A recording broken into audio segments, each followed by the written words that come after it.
Yo tengo una teoría. Yo tengo la teoría de que el miedo te paraliza, pero el terror te activa.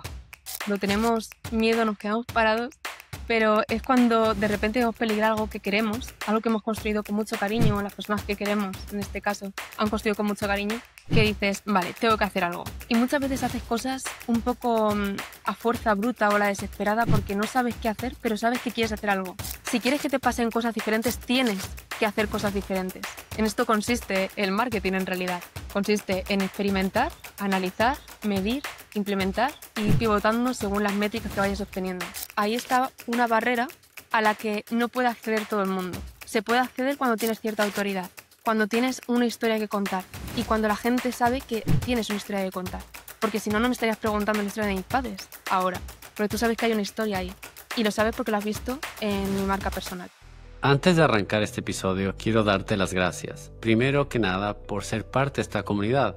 El equipo detrás del podcast sigue creciendo y esto es literalmente porque tú miras, comentas, compartes y le das me gusta a los videos. Es un privilegio enorme sentarme con invitados increíbles para explorar juntos esas preguntas, dudas o preocupaciones que todos tenemos sobre nuestra vida financiera y personal. Pero esto es apenas el comienzo. Tenemos grandes planes para llevar estos programas aún más lejos y alcanzar a cada rincón de Latinoamérica y del mundo. Cada suscripción nos permite seguir trayendo a los mejores invitados y justificar cada elección, simplemente gracias a tu apoyo constante. Si quieres apoyar este proyecto y ayudarnos a seguir creciendo, lo mejor que puedes hacer es suscribirte al canal. Si te gustan estos episodios, si disfrutas lo que hacemos aquí, simplemente dale clic al botón de suscripción. Significa mucho para nosotros y ahora sí, vamos con este episodio. Hay una diferencia súper grande entre quién comunicas que eres y quién eres en realidad. Y esa verdad, hay una brecha. Y yo creo que hoy tengo una invitada súper especial a la cual soy su estudiante. Vengo a aprender de ella porque realmente tiene una maestría en esto. Cómo comunicar en redes, cómo hacerte que en quién eres en vida real también seas en la vida online. Y viceversa, porque hay gente que online puede ser muy impresionante, los conoces en persona y después dices, aquí hay una brecha. Y su historia me encantó desde que la conocí, entonces tengo tremenda emoción y estoy muy honrado que estés aquí, Miriam. Muchas gracias. Muchísimas gracias a ti por invitarme. La verdad es que tu proyecto me encanta, así que para mí es un honor compartir contigo este espacio. Yo muy honrado. Empecemos por tu historia, porque creo que es algo que me fascinó. O sea, ¿qué sentiste la noche cuando tu papá decide cerrar un negocio que tenían? ¿Cuál fue tu reacción? Bueno, en realidad no llegaron a cerrarlo. Más bien tenían el miedo de tener que hacerlo. Igual que está pasando ahora con la inteligencia artificial, que muchos negocios o muchas profesiones están desapareciendo. Eso es exactamente lo mismo con el surgimiento del e-commerce por allí por el año 2015, 2016, cuando empezó el auge del e-commerce, cuando también empezó Amazon a ponerse, a ponerse fuerte y cada vez más, porque sí que el e-commerce existía de antes, pero durante esa temporada fue cuando se consolidó y empezó a ser una opción totalmente común, totalmente normal. Hasta ese momento a las personas aún les daba miedo pedir online, preferían ir a tiendas, pero fue en ese momento cuando empezó a ser una competencia todo el negocio digital para ellos. Entonces, sí, mis padres tuvieron miedo. Para quien no lo sepa, mis padres tienen un pequeño negocio de ropa en un pueblo de Albacete, en España, para quien nos esté viendo también de otros países. Y sí que tuvieron miedo, como todas las personas en algún momento de su proyecto cuando tienen que adaptarse de nuevo a la nueva realidad con toda la llegada de la tecnología. Entonces, sí, dio miedo, pero fue una etapa que recuerdo con mucho cariño porque fue el momento en el que yo empecé también a hacer mis primeros pinitos en marketing. Yo sin llamarlo marketing, yo sin llamarlo marca personal, yo simplemente era una niña que quería ayudar a sus padres y así fue como lo hicimos. Recuerdo que esa noche, cuando ya mi padre se fue a dormir, esa noche me bajé a la tienda de mis padres porque tenemos la casa súper cerca y empecé a hacerme fotos con la ropa, empecé a publicarlo en Facebook y eso fue para ellos un antes y un después en la manera que tenían de entender el marketing, porque hasta ese momento había otras formas también de hacer marketing y una de ellas era, por ejemplo, con publicidad en un camión. Esto es típico de los pueblos, en un camión que pasa con un megáfono y hay un audio. Pues mis padres lo hacían así hasta ese momento. Ahora no.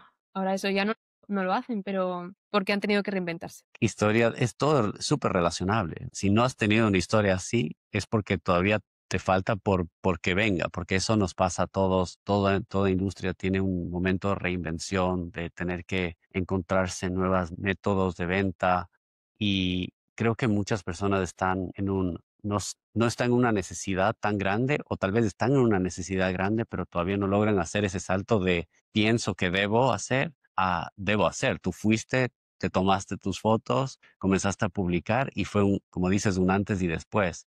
¿Qué consejos o qué recuerdos tienes de ese momento que dijiste, vale, solo tengo que hacer, tengo que lanzarme a la piscina? Yo tengo una teoría. Yo tengo la teoría de que el miedo te paraliza, pero el terror te activa.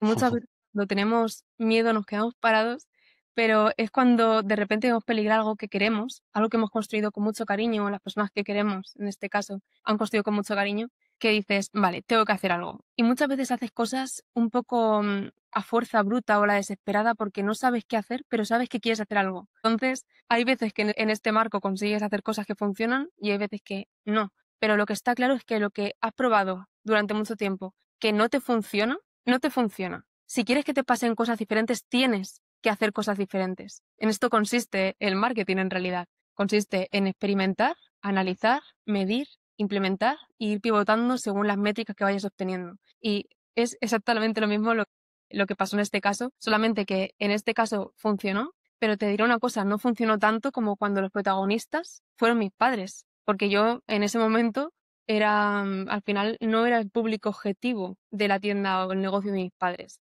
Que esto luego lo podemos extrapolar a otro tipo de negocio, a la marca personal, lo podemos extrapolar a muchas cosas. Por eso es una historia que me parece bonita de contar porque en algún momento todos nos podemos identificar con mi padre, una persona preocupada y con terror de lo que pueda pasar con su negocio, pero he de decir que mis padres probaron muchas cosas, además de que yo me pusiera la ropa y todo eso. Mis padres han probado muchas cosas antes y después. Y ahora sí que es cierto que tienen un negocio que funciona muy bien porque han conseguido dar con la tecla de lo que les funciona a su tipo de negocio. Que también es interesante. No lo que me funciona a mí necesariamente te tiene que funcionar a ti, que tienes otro tipo de negocio, ni le tiene por qué funcionar a un CEO de una multinacional. Son cosas totalmente diferentes. Entonces, es importante entender que el marketing no es una fórmula secreta y cerrada, sino que hay muchos matices que tienes que analizar y entender, pues, diferentes canales, métodos, entender el mercado, el sector en el que te mueves, hay muchas variables interesantes. Me encanta que hayas usado la palabra no hay una fórmula secreta, porque yo diría que las personas tienen como una idea de que el marketing es como una receta y tienes los ingredientes de la receta y haces la torta, pero realmente lo que acabas de decir es muy sabio, es hacer, medir, cambiar, hacer, medir, cambiar, hacer, medir, cambiar. Y diría que tú aprendiste haciendo realmente, porque en ese momento no tenías las herramientas, no tenías de los conocimientos que tienes ahora. Y después de 10 años de hacer esto, ¿qué herramientas te hubiese gustado saber en ese entonces que te ayudarían a cortar un poco esos aprendizajes y que hoy día son parte de lo que tú haces y tú enseñas? Puede ser que no tuviese muchas herramientas, pero sí que tenía corazón, sí que tenía pasión por lo que estaba haciendo y sí que tenía un propósito, que era ayudar a mis padres y algo que te mueva más que eso, seguramente haya poco en la vida. Entonces, también quiero reivindicar aquí el poder del propósito y olvidarte un poco de cosas que tienen que ver con nuestro ego, como puede ser la vergüenza, como puede ser todo lo relacionado a problemas tuyos, a ese miedo a exponerte, a ese miedo a sentirte inferior también a la opinión de los demás. Todo esto son cosas que cuando tienes un propósito mayor, desaparece. Porque en ese momento, a mí, ponerme a hacerme ropa con las fotos, pues tampoco era una cosa que me ilusionase muchísimo a nivel de lo que pudiese pensar la gente de mí, porque en ese momento tampoco estaba muy de moda. Ahora es algo súper normal, pero en ese momento no lo era. Entonces, también me parece interesante hablar de que muchas veces no tenemos mucho la metodología, pero sí tenemos el impulso de la ilusión y el propósito. Esto, más allá del marketing, también lo quiero dejar claro porque hay veces que esto es más importante que lo segundo. Lo ideal es que sea una mezcla de ambas, de tu propósito y de un poco metodología, porque si no, al final puedes estar dando palos de ciego y y te puedes acabar quemando. Pero más allá de esto, sí que es importante analizar qué está en tu sector, analizar cuáles son las tendencias de tu sector, qué están haciendo tus competidores que puede funcionar, qué están haciendo otros mercados que puede ser interesante para ti, entender un poco por aquí y luego yo te diría que intentases hacer una escala de cuánto riesgo te supone según qué canal. Porque, por ejemplo, ya no me refiero al negocio de mis padres, me puedo referir a cualquier negocio de cualquier emprendedor digital que esté empezando a crear su curso o que esté empezando a crear su consultoría, sus servicios de asesoría a empresas, formaciones, me da igual, del tipo de negocio que sea, sus mentorías. Entonces, para ese tipo de proyectos que son más totalmente en digital y que seguramente puede que no tengan un presupuesto alto para empezar su negocio, lo que sí que pueden hacer es utilizar lo que sea orgánico. También es interesante saber que hay muchas opciones para llegar a nuevas audiencias. Hay muchas opciones que se pueden utilizar. Ahora bien, no podemos acceder a todas al principio, cuando no tenemos presupuesto ni autoridad. Porque, por ejemplo, si yo te digo, oye, entrevista en el podcast a esta persona, y te mando a una persona que no tiene una marca personal fuerte, ni tiene autoridad, ni ha conseguido hitos en su carrera, o al menos no son reconocidos o no se pueden presentar en bullet points, por así decirlo. Te lo enseño y tú lo entrevistarías en este canal. Realmente no. Claro, pues ahí está una barrera a la que no puede acceder todo el mundo. Se puede acceder cuando tienes cierta autoridad, cuando tienes una historia que contar y cuando la gente sabe que tienes una historia que contar. Porque si no, no me estarías preguntando la historia de mis padres ahora, porque tú sabes que hay una historia ahí y lo sabes porque lo has visto en mi marca personal. Entonces, esto es interesante de cara a pensar, vale, al principio, ¿qué opciones tengo? Porque si yo te saco un funnel, que es un embudo de ventas, donde llegamos a gente, donde hacemos que esa gente vaya tomando poco a poco la decisión de compra y por último, cuando la persona toma la decisión de comprarte. Hay diferentes herramientas y diferentes canales. Pero dentro de que están todas estas herramientas, no se puede acceder a todas al principio o no sin pagar. Por eso la marca personal es interesante, porque te permite ir posicionándote, aunque es más lento, porque si tú te pones por delante a una persona que ya tiene una trayectoria profesional interesante, tiene capacidad de inversión, puede aparecer en cualquier periódico, por ejemplo, puede pagar, no sé cuánto puede costar un podcast, entre 2.000 y 20.000 euros. He llegado a escuchar que hay gente que está pagando por aparecer en podcast. Entonces, hay algunas cosas que se puede acceder o por marca personal o por dinero. Entonces, dependiendo de cuál sea tu negocio, tienes unas herramientas para llegar a nuevas audiencias u otras. Que una alternativa, por ejemplo, a marca personal es gratuita, pero puede ser más lento el proceso. No todo el mundo está dispuesto a esperar el tiempo necesario y con la constancia necesaria que se requiere en una marca personal. Sin embargo, sí pueden estar dispuestos a invertir 5.000 euros en anuncios y que les vaya llegando tráfico. Y eso lo van a ir madurando. Las tasas de conversión van a ser seguramente más bajas que si una marca personal, pero van a estar ahí. Puede existir si haces un buen nurturing y sabes de marketing o contratas a alguien que sepa de marketing. También, de nuevo, hablamos de dinero. Más allá de eso, lo que se ha utilizado siempre antes de que existiesen las redes sociales o la marca personal o incluso los anuncios, el boca a boca, hacer networking, es otra alternativa también a la marca personal. Pero desde mi perspectiva, lo mejor en una marca personal que funciona es que se vayan integrando diferentes canales de prospección. De prospección es llegar a nuevas personas que entren a tu embudo de venta. Entonces, yo siempre reivindico el poder del marketing porque muchas veces la marca personal parece que es una cosa que está súper de moda y me encanta que esté de moda, pero sí que es cierto que es una rama del marketing más. Y si no conoces otras alternativas, al final es como utilizar muy pocos ingredientes en un pastel. Es mejor utilizar todos los ingredientes posibles para que el pastel esté lo más delicioso posible. Qué interesante, ¿no? Yo creo que cuando tú empezaste, el mensaje es muy fuerte. El corazón superó la habilidad. La gana venció a todas las herramientas que podías tener a tu disposición. Capaz la herramienta te hubiese sido una muleta de poder decir la verdad. Y lo que acabas de decir es interesantísimo porque yo creo que el mercado también es noble. El mercado entiende cuando una persona está empezando. Es noble. Te sientes conectado. Dices, mira lo que está haciendo Miriam. ¿Qué? Hay personas que van a decir, "Ay, qué feo", que o sea, siempre va a haber esas personas, pero también hay las otras que dicen, yo le voy a apoyar, le voy a dar mi like, le voy a comprar. Y qué lindo que se lanzó. Ojalá yo tuviese esa fuerza de hacerlo también, el coraje, la motivación, la disciplina, lo que sea que digan. Entonces creo que eso es muy importante decir a las personas que están escuchando esto, que tal vez están pensando en empezar su marca personal y dicen, tengo miedo, pero ¿por qué tienes miedo? Si es que a la misma persona que hay alguien que te puede odiar, hay otra persona que te va a amar. Y a la vez, lo que acabas de decir después, que me pareció que debemos desmenuzarlo un poco, es de que eso es solo un eslabón pequeño del total, ¿verdad? No es del total. Tener una marca personal no es el fin, sino más bien uno de los carriles en el puente a llegar al marketing inbound. Pero antes de eso, antes de desmenuzarlo un poco más, porque creo que aquí hay tanto aprendizaje que podemos sacar que sea útil, ¿qué dirías que en el 2025 y en el futuro la marca personal es un sí o sí, es un requerimiento, o dirías que hay gente que puede optar a no tenerla? Yo pienso que quien la tenga tendrá ventaja. No considero tampoco que sea un imprescindible para el futuro, quizás me equivoco, porque el mercado está tendiendo a darle, no el mercado, la sociedad en general da privilegios a quien tiene una marca personal fuerte. Y eso yo lo he comprobado en mi propia piel, entonces estoy bastante convencida de eso, aunque también es cierto que la inteligencia artificial se está poniendo muy de moda y eso va a afectar a- al tema de la marca personal por A o por B. Yo lo que veo desde mi punto de vista y lo que veo en el mercado es que todo el mundo quiere saber utilizar inteligencia artificial, pero a nadie le gusta leer inteligencia artificial.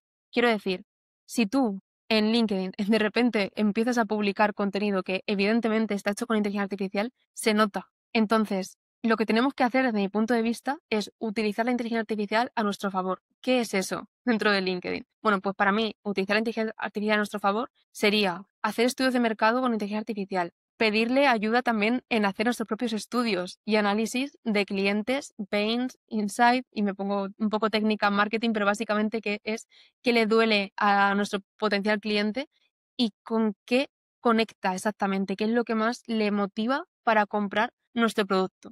Entonces, todo esto, por ejemplo, sí que se puede utilizar. Después se puede utilizar también para pedirle ayuda en posicionamiento de keywords, las palabras clave que hacen que te posiciones mejor o peor dentro de tu sector. Se puede utilizar para también estructurarte, pues darte ideas. Por supuesto, hay una herramienta que se llama, por ejemplo, Perplexity, que lo que hace es que analiza foros de lo tuyo. Por ejemplo, si tú le dices, analízame foros de inversión inmobiliaria, por ejemplo. Analízame los foros y dime qué problemas principales se encuentran dentro de su sector.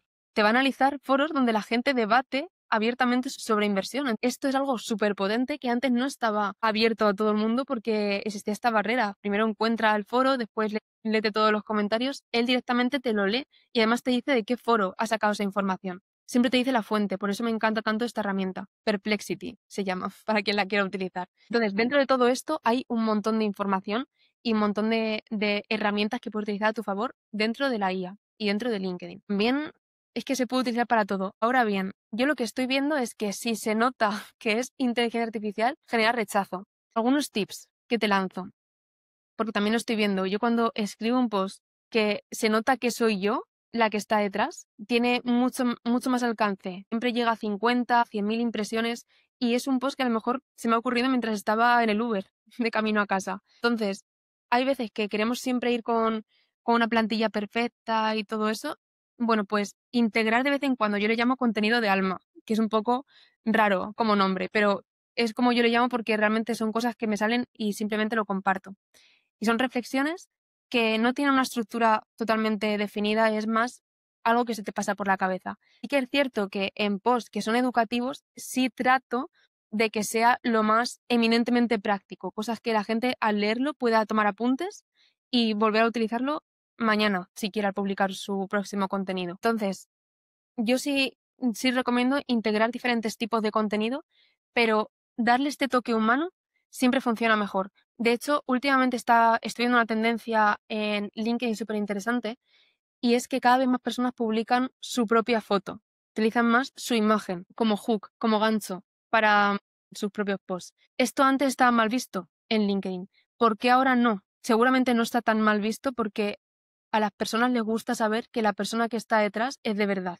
Por eso cuando se ve una foto hecha con IA o un vídeo, por ejemplo, a mí me dicen mucho en LinkedIn que si estoy hecha de IA. Esto es una cosa que ahora estoy intentando hacer también vídeos con el móvil, grabados con el móvil para evitar que lo digan, porque seguramente se deba a la iluminación. Ahora mismo estoy con el foco y seguramente también parezca allá por la iluminación, creo. Entonces, lo que trato de decir es que tenemos que intentar que el contenido sea lo más humano posible, porque en un mar donde actualmente hay herramientas que puedes automatizar directamente contenido sin ni siquiera tú leerlo, eso hace que el feed se sature de contenido creado con IA y la única manera de salir de la caja es creando el contenido más humano y por lo tanto imperfecto que nunca. Entonces, estos son algunos insights que yo veo dentro de todo este cambio que está ocurriendo con las nuevas herramientas de inteligencia artificial. Me parece genial y qué difícil, ¿verdad? Aceptar que tenemos que ser imperfectos para poder ser reales. Porque en una plataforma como LinkedIn, donde es muy profesional,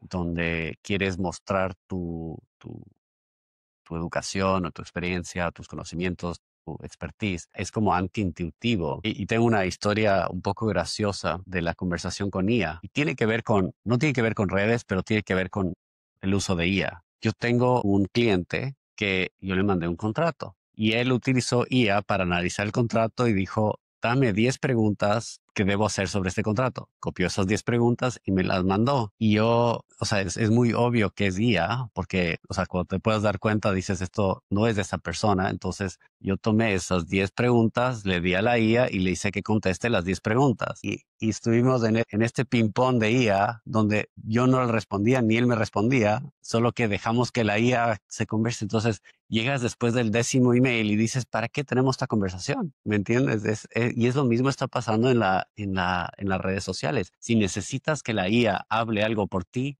¿para qué lo dices? Porque yo creo que lo que tú tratas de decir es, no tomes lo que...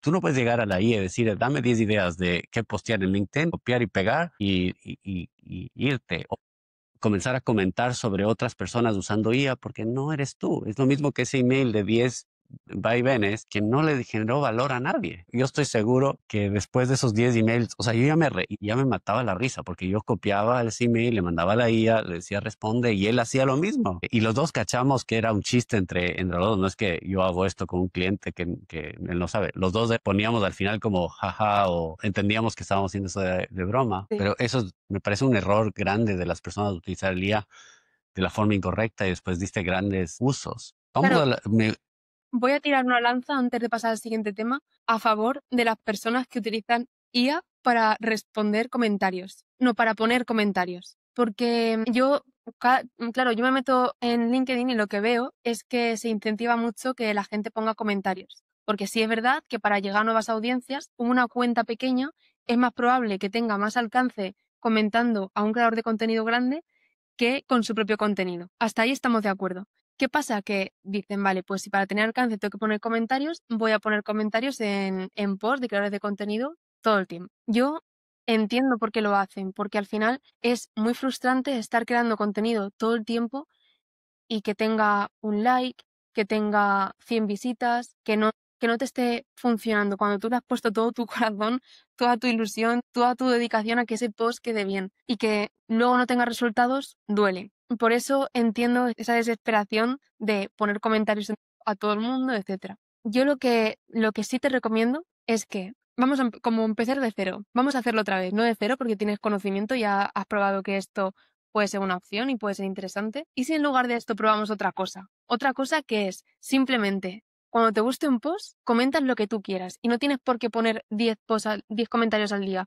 Puedes poner 3 en los posts que realmente resuenen contigo, con lo que están diciendo, con lo que a ti te apetezca comentar y que sea tu propia huella digital. Porque eso es lo verdaderamente bonito de LinkedIn y es lo que va a hacer que la energía con la que tú creas contenido sea alta, sea buena, porque eso atrae. Cuando tú haces las cosas desde un lugar de ilusión, eso se transmite a todo lo que haces. Si lo haces desde un lugar de me da igual que lo haga ChatGPT porque este post está hecho con IA, como tú dices, yo respondo con IA y ahí es un ciclo de IA interminable que no me interesa. Entonces, yo pienso que cuando empieces a hacer esto, que después de comentar un post, que le escribas a la persona que te va a contestar, que también esto es otra, que muchas veces pensamos que no nos van a contestar porque son grandes, para nada. Yo nunca dejo mensajes sin contestar, por ejemplo, y me da igual los que reciba al día, que yo cuando tengo un rato saco un tiempecito y contesto porque LinkedIn es una red social de networking y qué bonito es que lo sea, porque te permite conocer a las personas. Entonces, Después de poner un comentario, si te ha gustado el post de esa persona, envíale un mensaje. Conecta, intenta siempre aportar, tenerlos en el radar. Pregúntale cuándo es su cumpleaños y le felicita en su día. Eso es lo bonito y la magia real de LinkedIn. Y la razón por la que LinkedIn es una red social de networking. Que esto es mi consejo si estás harto de comentar, que entiendo que por eso utilizas la IA. Me encanta, me encanta. Quiero hacerte una pregunta sobre la diferencia entre neuromarketing y psicomarketing. Creo que tú tienes una definición muy interesante y claro que aquí estamos viendo cada vez más técnicos y más técnicos, pero creo que hay una importante distinción y creo que tú nos puedes elevar esa conversación, porque creo que no todo el mundo sabe la diferencia. Yo no sé la diferencia. Así que, ¿qué es eso y cómo lo aplicas? Y ampliemos el scope. No hablemos solo de LinkedIn, sino ya como inbound y en diferentes canales, en diferentes sitios. ¿Cómo se aplica estas dos técnicas? Me encanta. Mira, yo estudié la carrera de psicología. Esto no sé si lo saben las personas que nos están escuchando o que me conocen. Yo estudié la carrera de psicología y luego me especialicé en neuromarketing con psicomarketing y luego marketing digital, porque entendí que solamente con neuromarketing no era suficiente. Neuromarketing es demasiado especializado, marketing digital es más genérico. Entonces, a partir de hacer esos másters, ya me metí siempre en formaciones que tenían que ver con growth hacking, copywriting, cosas muy específicas dentro del marketing operativo y técnico del día a día. Entonces, sí tengo formación en todo esto, todo este abanico de cosas del marketing. Y hay una diferenciación importante entre el psicomarketing y el neuromarketing. El neuromarketing es una ciencia, una disciplina que estudia el cerebro del consumidor, cómo funciona a nivel instintivo, qué redes son las que se activan ante según qué cosas. Por ejemplo, cuando escuchamos el precio o vemos el precio en una página web, se activa en el cerebro la misma zona del dolor. Es decir, es un estímulo que duele. De verdad, en el cerebro se percibe como cuando te pinchan. Entonces, el neuromarketing estudia esto. Cosas prácticas o aplicaciones reales que pueda tener el neuromarketing en el día a día de una persona que se dedica a neuromarketing puro. El neuromarketing la mayoría de veces suele estar más enfocado en estudios de doctorado, por ejemplo, o puede estar más orientado a todo lo que tiene que ver con investigación del consumidor. También es verdad que se utiliza, hay empresas que lo utilizan de una manera más masiva o para empresas muy grandes que tienen que invertir millones y millones de euros en anuncios. ¿Para qué se hace ese tipo de estudios? Pues, por ejemplo, se hacen estudios cualitativos, cuantitativos, con mucha gente para entender dónde mira los ojos de las personas ante ver un anuncio, dónde las personas tienen más activación cerebral cuando ven un estímulo comercial. Todo esto es lo que se estudia con el neuromarketing. Como ves, es mucho más neurológico, más del cerebro que de cosas, datos. Porque si yo te hablo de neuromarketing, de lo que te estoy hablando, o sea, perdón, de psicomarketing, de lo que te estoy hablando son de técnicas de persuasión. Es cómo la psicología se puede implementar en comunicación y técnicas de venta. Entonces, son cosas diferentes. A mí personalmente, como área de disciplina, me gusta más el psicomarketing. Y esto está presente en todas partes. Esto está presente en cualquier estímulo comercial que haya porque ya se ha integrado dentro del marketing como disciplina. Ya ni siquiera se le llama psicomarketing, se le puede llamar persuasión como mucho, pero es algo súper natural. Por ejemplo, a la hora de presentar un precio, se utiliza mucho el sesgo de comparación a nuestro favor. A la hora de poner el precio te dan 2, 3 opciones, no te ponen 100. Si te ponen 100 es un problema porque al cerebro no le gusta decidir. Le gusta sentir que tiene el poder de decisión, pero no le gusta decidir. Entonces, cuando tú estás utilizando este sesgo a tu favor, puedes poner, por ejemplo, un precio que sea súper atractivo en medio, que sea y que parezca más atractivo porque el precio más bajo te parece demasiado alto para los servicios que ofrece y el precio más alto te parece desorbitadamente alto. Entonces hace que la opción intermedia sea mucho mejor. Esto se puede fomentar aún más poniendo opción preferida para el consumidor. Esto se llama social proof. Es una prueba social que también al cerebro le gusta hacer lo que todo el mundo hace porque entiende que de esta forma es más acertada su decisión, menos probabilidad de error. Entonces, hay un montón de técnicas de persuasión que tienen que ver con todo esto y están continuamente delante de nosotros. Cada vez que vemos agencia en una oferta de venta, cada vez que vemos últimas unidades, ese sesgo de escasez, hay un montón de cosas que se pueden utilizar y hablaré de esto próximamente en mi canal de YouTube, que me lo voy a abrir dentro de poco. Así que luego si quieres te lo paso por si lo quieres compartir cuando lo lance. Aún no lo he lanzado. Estoy tan impresionado. Yo creo que hay tantas cosas que que no entendemos sobre marketing, que cada vez se están haciendo, o sea, creo que la carrera de marketing se ha evolucionado en hacer algo tan científico casi. Y lo acabas de decir muy claramente con el precio que nos genera en el cerebro un dolor. Y es verdad, cada vez que vemos el precio, si es alto o bajo, no importa. La parte que se nos activa es el dolor. Y después tienes esta parte de propuesta de valor, que es lo que estabas diciendo de la persuasión, ¿verdad? La propuesta de valor puede ser una forma de persuadir a la persona y tiene social proof. Entonces entiendo más porque otros han entendido también y si 100,000 personas compraron este producto es Sí, porque algo deben estar haciendo bien. exactamente. También ocurre, por ejemplo, otro sesgo interesante, el de la proyección. En LinkedIn, por ejemplo, esto se utiliza mucho. Cuando tú te pones en el banner las empresas con las que has trabajado o marcas con las que has trabajado, eso es una herramienta de autoridad por proyección. Porque si tú Ujú. tienes, esas empresas han confiado en ti de alguna manera, significa que tú eres confiable, porque una figura de autoridad ha confiado en ti. ¿Entiendes? Entonces, hay, como te digo, un montón de herramientas que si las enumerase, wow, podría ser súper interesante porque seguramente empezarás a darte cuenta de todos los estímulos publicitarios a nivel de persuasión que hay alrededor de nosotros y que las damos por hecho o las pasamos por alto. Pero como te digo, es un mundo súper interesante. Yo por esto en mi formación, de hecho, hablo de técnicas de persuasión porque se puede aplicar absolutamente a todo, no solamente a LinkedIn, también se puede aplicar a email marketing, cuando haces una gira de eventos, en todo. Si quieres podemos hablar también de canales que se pueden utilizar porque, claro, es que el marketing parece, muchas veces ahora con el tema de la marca personal que está súper de moda y me encanta, como te digo, que esté de moda, pero es muy reduccionista porque la marca personal es un área del marketing muy chiquitita y ya dentro de marca personal en LinkedIn es aún más chiquitita. Por eso, cuando tú empieces, me parece genial empezar por ahí, me parece perfecto porque además pienso que es el canal. Claro, tienes que entender qué es lo que tú vendes y dónde está tu potencial audiencia. También es interesante saber esto porque a lo mejor LinkedIn no es tu canal, a lo mejor debes estar en Instagram o en TikTok o en YouTube. ¿Por qué no? Aunque YouTube a mí me parece interesante que sea como complemento de otra red social. Pero sí que es interesante primero entender dónde está tu audiencia y en función de eso escoger dónde quieres trabajar tu marca personal. Y una vez que tienes tu marca personal sólida en una plataforma, puedes ir migrándote a otras, no migrándote, sino extendiéndote también a otras, para que tu facturación o tu negocio no dependa solamente de un canal. Tiene que haber más.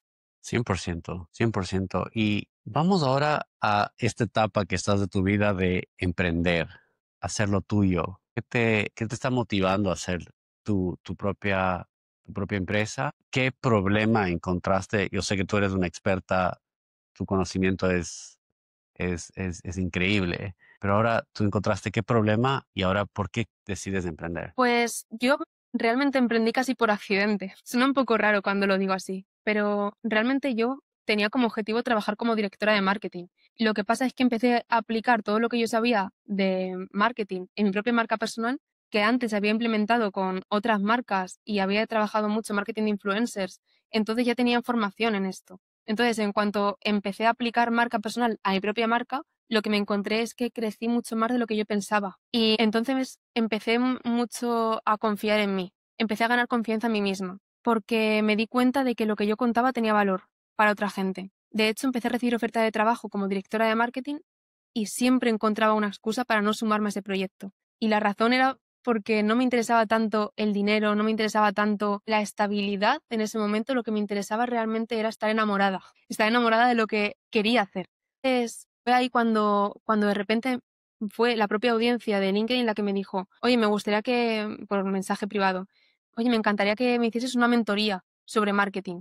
En ese momento yo hacía de marketing en general, cómo crear tu departamento de marketing o qué cosas medir. Era mucho más enfocado a marketing 360 grados. Lo que pasa es que me acabé dando cuenta de que la mayoría de gente, al final, donde más se quiere centrar era en LinkedIn. Así que poco a poco empecé ahí. Pero gracias a este alumno que en un momento que de hecho lo sigo manteniendo en mi programa a día de hoy porque siempre va renovando y siempre lo tengo cerca, él me abrió un mundo porque fíjate, en este caso que esa mentoría costó 50 euros porque puse el precio por probar, ¿sabes? Ni siquiera era mi objetivo ganar dinero, yo quería ver qué pasaba ahí y ver si realmente podía aportarle valor o no. Lo que pasa es que cuando salí de esa mentoría dije, wow, esto es lo que realmente yo quiero hacer. Esto es lo que realmente a mí me enamora hacer. Así que a partir de ese momento dije, vale, voy a pensar en mí, voy a pensar mi formación. Me fui a estudiar a Bristol, un mes en cada ciudad, estudiando inglés. Me fui a estudiar inglés. Estuve en Bristol, en Londres y en Oxford. Y durante esos meses yo dejé todo programado. Sí que es cierto que me metía para contestar comentarios, para que eso se fuese manteniendo siempre vivo en cuanto a comunidad. Pero yo tenía una comunidad bastante viva. Entonces, cuando volví a España, dije, yo tengo que apostar por lo que realmente me apasiona. Y fue, como te digo, un accidente porque no pretendía al principio que fuese mi principal modelo. De hecho, esto que me pasó a mí le pasa a muchísimos alumnos que empiezan mi programa porque quieren encontrar trabajo. Lo que pasa es que ven dentro del programa que pueden vender sus servicios y que pueden ganar más con sus servicios que trabajando para otros. Entonces, para otros proyectos, quiero decir, como empleado. O se montan un side project. Tienen su empleo principal, pero luego se ganan un dinero extra haciendo mentorías, consultorías, ofreciendo auditorías también, que esto es muy típico en LinkedIn. Entonces, o tienen clientes, por ejemplo, de copywriting o de campañas de anuncios, de publicidad. Así que, como conclusión, que muchas veces la vida nos pone por delante muchas cosas que no queremos ser conscientes de ver porque no tenemos referentes o formación suficiente para entender que es posible que ocurra. Y yo hasta que no me demostró el mundo que era posible, no lo vi. Y el mundo me lo demostró porque me lo estaban preguntando. Punto número uno, que esto seguramente le pase a muchísima gente, que algo se les da bien y de una manera genuina la gente le pregunta, oye, ¿cómo haces esto? ¿O me puedes ayudar a esto? Eso es un indicador fuertísimo de que tú puedes emprender en eso. Y luego, otro punto es moverte en entornos donde haya gente que te haga ver el mundo de otra forma. Porque yo hasta que me fui a estudiar a Reino Unido, para mí era todo como que lo máximo que yo podía hacer era trabajar como directora de marketing. Por un lado, emprender lo veía súper difícil, porque lo veía como que solamente se podía emprender a través de tener una startup con una idea que fuese brillante. Entonces tú tenías que tener una startup, tenías que levantar rondas de inversión, tenías que pagar un montón de impuestos. Eso era como el esquema que yo tenía del emprendimiento en mi cabeza. ¿Qué pasa? Que de repente llego a Reino Unido, me encuentro con chavales de 20, 23 años que están teniendo negocios que facturan en un mes lo mismo que yo estaba facturando en un año y dices, vale, algo estoy haciendo mal porque yo teniendo dos manos igual que ellos, por qué no estoy haciendo algo más grande de lo que estoy haciendo? Más grande a nivel de algo mío, algo que se me dé bien y que me ilusione, que me apasione y que yo quiera vivir de eso. Entonces fue ahí cuando dije, vale, voy a intentarlo. Por eso siempre digo que tener una comunidad de personas que tienen ambición, que tienen ilusión, que tienen ganas, es algo súper importante para construir un proyecto que realmente te guste y que realmente sea tuyo. Entender que el mundo no es blanco o negro, que hay un montón de cosas que se pueden hacer dentro del Internet, que ahora hay más ricos en el mundo que nunca, nuevos ricos me refiero. Hay mucha gente que está perdiendo calidad de vida porque los sueldos son más bajos y el poder adquisitivo es más bajo, pero por otro lado hay una cantidad de personas que están empezando a generar mucho, mucho dinero muy alto. Es decir, la diferencia de clases se está radicalizando bastante. Y esto es por saber, o sea, esto lo que diferencia a un nuevo rico en general y a una persona que no está consiguiendo esos resultados es porque no saben las posibilidades que puede dar Internet para invertir, para vender tus servicios, para todo esto. O sea, es que podría hacer una lista de millones de cosas que se pueden hacer para ganar dinero en Internet que yo ni siquiera sé, que es que habrá muchas cosas que ni sepa. Entonces, entiende qué es lo que te gusta, mírate vídeos, que en YouTube es increíble la cantidad de información gratis que tenemos a nuestra disposición. Mírate vídeos, fórmate, pregunta, ve a eventos de gente que realmente está haciendo dinero, porque eso te abre mucho la mente. Eso es la recomendación que le daría a una persona que está empezando. Me ha encantado hablar contigo. Realmente eres como una enciclopedia de conocimiento, y no solo de conocimiento, de experiencia y de sabiduría. Lo que acabas de decir para la persona que está empezando es genera valor y luego escucha el mercado. Porque tú generaste valor para tus padres, tú generaste valor para ti misma, te hiciste una experta en tu materia y luego la sociedad te pidió, Miriam, ¿puedes ayudarme? Y ahí está tu emprendimiento. Y esa es, en mi opinión, una de las mejores formas de emprender. Yo he emprendido muchas veces y cuando yo tengo la idea y cuando yo quiero ponerla en el mercado y cuando yo creí en ella, no era tan exitosa cuando fue lo opuesto también. A mí fue lo que me pasó, igual que a ti.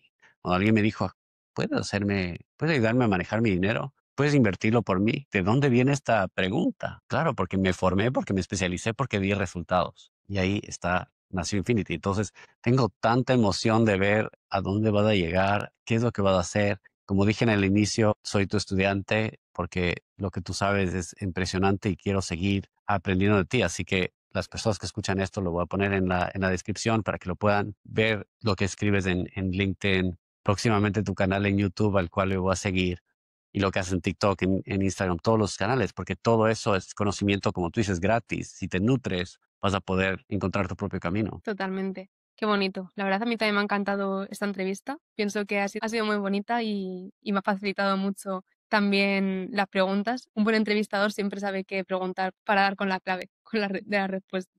Yo vine con curiosidad propia a aprender de ti, así que ninguna tuve preparación. Lo único era entender cómo hacerte, cómo aprender de ti. Y eso es toda la motivación que hubo detrás. Así que agradezco nuevamente que hayas venido y el mejor de los éxitos. Muchas gracias. Igualmente.